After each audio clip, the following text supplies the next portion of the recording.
How's it going out there, everyone? W.F.S here. And it's an amazing day, historic day, a day that so many have been waiting for, well, since 2017. It finally is here. The final voyage of the USS Discovery. Now, I know there's a lot of you out there who are really sad about it. I mean, there's a real tear in the eye. But as for me, when I think of this and its final season and the final episode, I'm like, ooh, finally, it's done. It's over. I do not have to suffer through any more of this. Now, to be fair about it, it had a couple of good moments in it, this final episode of Discovery. It's the quest for the progenitor's technology, and the technology was interesting. It was. The one thing that I loved about it was after all the comments, all the reviews, all the articles, oh, well, the progenitor's technology, it can bring back people to life. It can bring planets back to life. It can destroy planets. It can create a whole mess of new worlds. You know, at least on this one, I finally got some peace. When Michael Burnham finally approaches the progenitor and asks these questions, the progenitor says, well, we can bring back copies of the dead. They won't be the dead. They won't have their personalities. It'd be a completely empty slate. So in a sense, you're bringing back an empty clone. That to me was a good thing right there. I like that. But for the most part, I have a problem with this episode as much as I do every other episode in this show. I'm going to say the same thing that I said in my previous video. This show seems to be nothing more than a soap opera. Everybody in this show is in love with someone else, and it drives me crazy. It really does. When they're not caring about somebody, they're hugging on somebody, they're talking to someone. I honestly will tell you that the bulk of this episode is more about talk than it is action. I would say maybe there's about 25 minutes of action in this thing than there is anything else. Beyond that, it's mostly talk. As soon as we can.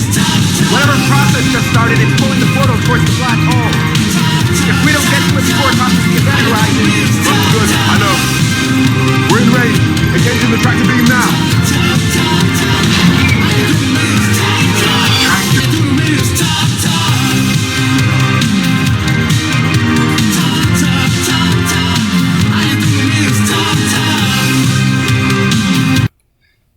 Now, I'm not going to give you the bulk of the plot here because there's other channels out there that could probably do a better job at describing what's going on than I can. But the simple fact is that it's over an hour and a half long, and it just drags out. I went into this with an open mind. I really wanted to think that they could give me a final episode, give us a decent conclusion to this. But it's the same thing as every episode. They're just talking and talking. Do they get the job done? Of course they do. Do they find the progenitor's technology? Yes. Michael Burnham, of course, is the only one who can solve the problem and talk to the progenitor, and at the same time is the one that was foretold. The progenitor knew she was coming. Now, mind you, the progenitor is supposed to be a memory, an image of the progenitor that was there 4 billion years ago. But they still talk. Michael Burnham's the only one qualified to decide what to do with this technology. Now, it's an okay episode. It's got some decent scenes to it. It does. I'm not going to lie about that. But again, the problem with me is there's just more talking than there is anything else. And I know I've been saying that. It's very repetitive what I'm doing here. But it just drives me nuts.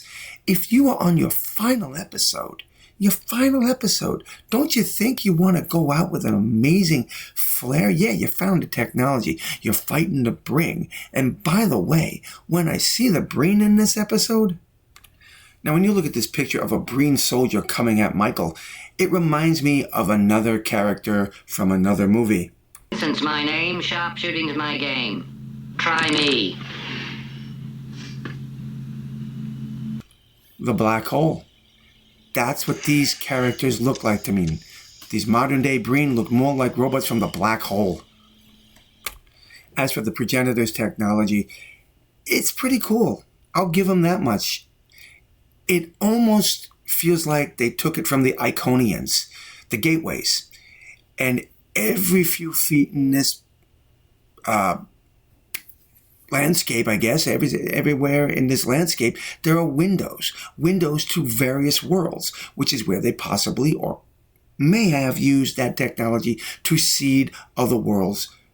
So that right there, I thought was pretty cool.